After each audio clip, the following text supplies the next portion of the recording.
I think it's a Economic Times event is always very unique compared to a lot of the other conferences that I go. A lot of right stakeholders, right people come to this event, so it's very interesting, not just as a panelist, but when I was sitting there and listening to the previous panel, a lot of things that you get to learn. I think the learning is the key thing that happens in this forum, so it's pretty good. Yeah. As in any other industry, there is a constant inside out effort that goes in terms of look forward strategy, but there is also outside in market pressures that starts playing.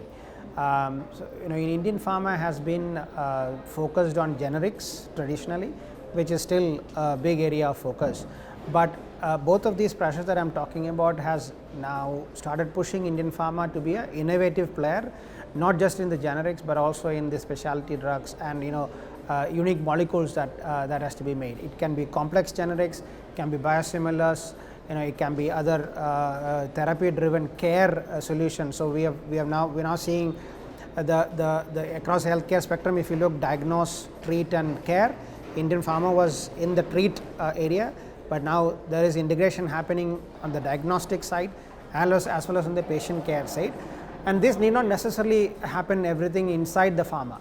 It could be ecosystem players coming together to make this effective by putting patient in the center. So that's the adaptation and the innovation that is happening in this area.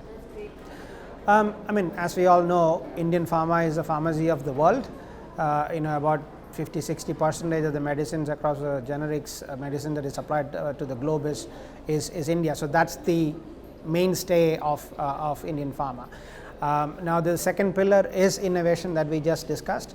What other medicines, complex medicines, biosimilars and innovation in the healthcare spectrum can we bring?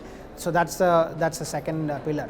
The third pillar, not just for pharma, it is the talent pool which is available in this country, which is capable of competing at any level that the globe challenges them on.